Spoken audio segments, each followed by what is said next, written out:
তোকে আমি উপদেশ দিচ্ছি না, ব্যাপারটা একটু বোঝার চেষ্টা কর। মনিকারা আজকালকার যুগের মেয়ে, ওদের উপর জবরদস্তি করলে উল্টো ফালি ফলবে। তাহলে তুই বলছিস জয়ের বাবার সঙ্গে আমার দেখা করতে যাওয়া উচিত? এক্স্যাক্টলি, সেই সঙ্গে রাজেশ্বর বাবুর সঙ্গে দেখা করবি। অসম্ভব, তার কাছে কোন মুখে গিয়ে দাঁড়াবো? শোন, ভদ্রলোক সব শুনে এতটুকু রাগ করে, তুই এটা নিয়ে দুশ্চিন্তা করিস না। দেখলাম রাজেশ্বর বাবু বেশ খোলা মনের মানুষ। হ্যাঁ, আমি বেশ খোলা মন নিয়ে বলছি হরনাথ। এই জয় আর মনিকার অন্তরঙ্গতায় যদি বিন্দুমাত্র ফাঁকি থাকতো, তাহলে আমার এই ব্যারিস্টারি চোখে নিশ্চয়ই সেটা ধরা পড়তো। না, আমি ঠিক সে কথা বলতে আসিনি পরিমল বাবু। বেশ তো, আপনার মনে যদি কোনো প্রশ্ন থেকে থাকে সেটা খোলাখুলি বলুন। আপনি বলতে চাইছেন একজন পয়সাওয়ালা প্রতিষ্ঠিত ব্যারিস্টারের ছেলের সঙ্গে একজন রিটায়ার্ড ক্যারেনির মেয়ের বিয়েটা মানানসই হবে। না না, ঠিক সেভাবে আমি আপনি প্রথমেই একটা ভুল করছেন হরনাথ বাবু। টাকা পয়সায় মুড়ে আমি আমার এই একমাত্র মাতৃহীন ছেলেটিকে মানুষ করিনি।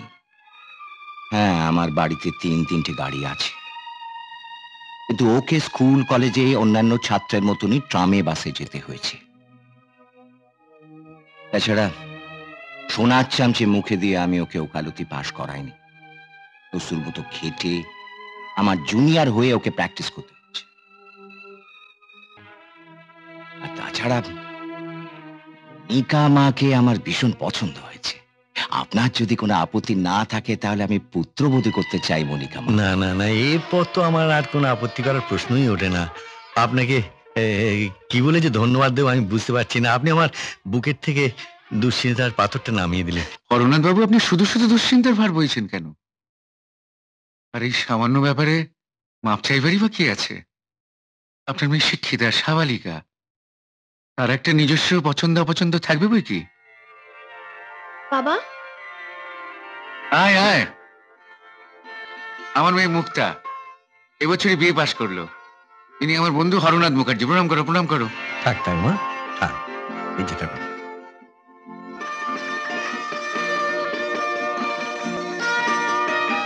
জানেন হরনাথ বাবু, আমি আমার মেয়ের জন্য যে ছেলে পছন্দ করে দেবো ও তাতেই রাজি।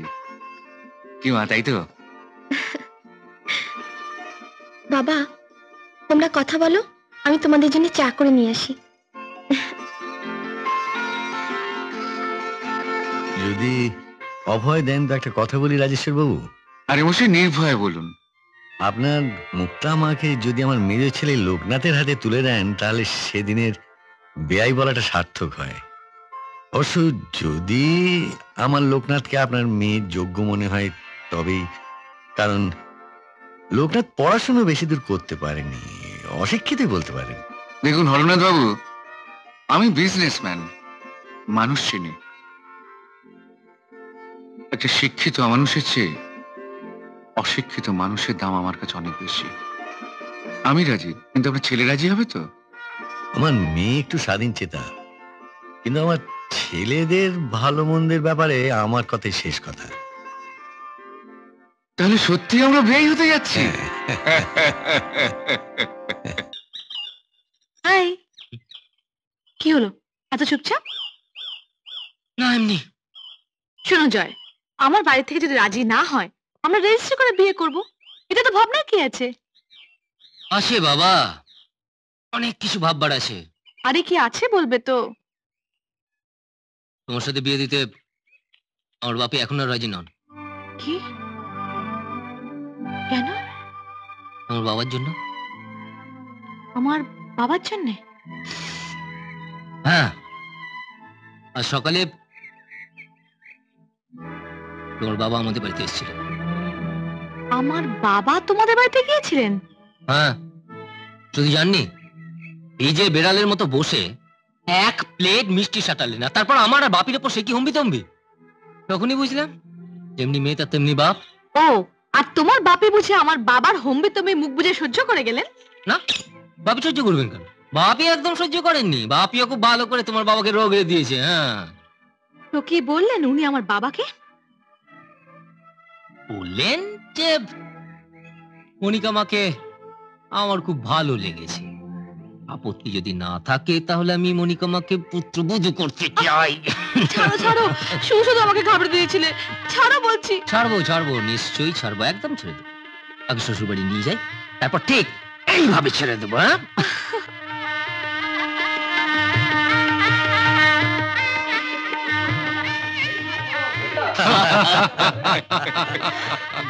আপনি নিশ্চয়ই অর্থনীতি ছাত্র ছিলেন।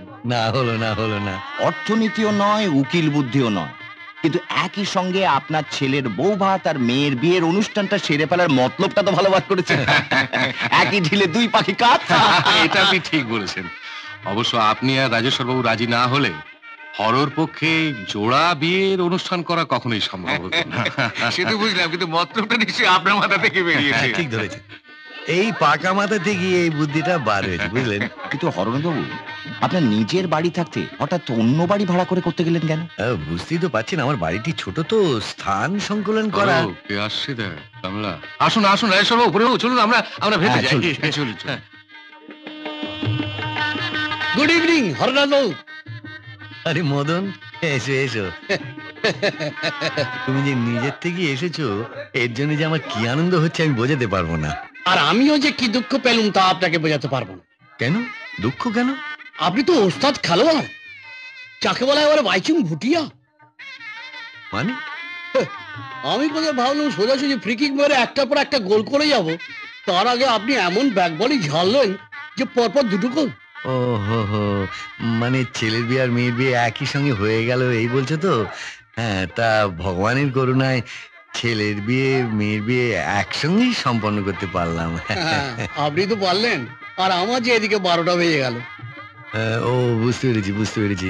না, ও তোমার ঘটকালি টাকা আমি দিয়ে দেবো। না না, টাকা আমি চাই না, তাছে বরং আপনার পোড়ে আঙুলের সঙ্গে আমার বুড়ো আঙুলের মিলনটা ঘটিয়ে নিজেদের মধ্যে একটা মিউচুয়াল আন্ডারস্ট্যান্ডিং করে নিন না।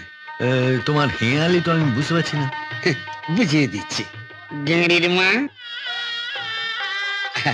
আয়, আয়, আয়, আয়, আয়। এসো এসো। এই আমার মামার বুড়া, মানে আমার আত্মিকন্যার জ্যেষ্ঠ। ও মেধাবী জানেন, সাংঘাতিক মাথা।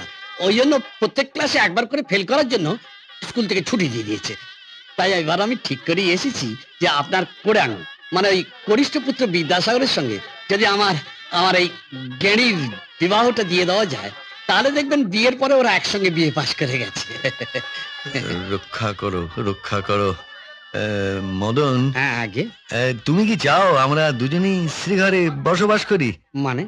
মানে এই নাবালিকা নাবালকের বিয়ে দিলে আইনত তার ফল যে কি হয়, দণ্ডনীয় হয়, সে কি তুমি ভুলে গেলে? বুঝতে পেরেছি, যাকে ঠিক আছে, ও নিয়ে চিন্তা করো না। আমি তোমাকে এই না এই যা দিচ্ছি, তোমার এই ঘটকালির যা ফি তার থেকে ডবলেরও বেশি, বুঝলে? এটা নাও, নিয়ে ভালো করে পেট ভরে খেয়ে, হ্যাঁ, নবদম্পতিকে আশীর্বাদ করে বাড়ি চলে যাও। হ্যাঁ, বুঝতে পেরেছি। আমার প্রপোজালটা আপনার লাইকিং হয়নি, সেই জন্য এই ডবল ফিস দিয়ে আমার মুখটা শান্তিং করে দিলেন। তুমি এখানে কি করছো? হ্যাঁ হ্যাঁ হ্যাঁ, আসছি, এক্ষুনি আসছি। লগ্ন শুরু হয়ে গেছে, মেয়েকে সম্প্রদান করবে, চলো। এই গেঁড়ি আছে তো, দেখবে। হ্যাঁ হ্যাঁ হ্যাঁ, ভালো করে পেট ভরে খাও আর গেঁড়িকেও খাইও, বুঝলে? সে ঠিক আছে, মানে মুখের দিকে তাকিয়ে ওয়াই হল্টিং? তুমি জানো না আমি সবসময় ফার্স্ট হয়ে এসেছি, সুতরাং ফার্স্ট বাঁচি খেতে হবে। চলো মা গেঁড়ি, এসো গেঁড়ির মা। এই সাগর, তো দাদা দিদি বিয়েতে একটা গান শোনা না। আমি? অসম্ভব, আমি যদি গান গাই না তাহলে এখান থেকে সবাই বাড়ি চলে যাবে। আমি পারি নাকি? তোরা এখানে কি করছিস? ওদিকে মনে কাকা রয়েছে, যা শিখির। ওদি এটা গান করো না। হ্যাঁ, গাও না বৌদি। এই বিয়ে বাড়িতে? হ্যাঁ, তোমায় গানও করতে হবে আর নাচতেও হবে। গাও না বৌদি, একটা গান। এরকম আরো অনেক সিনেমা দেখতে হলে ডাউনলোড করুন ক্লিক অ্যাপ।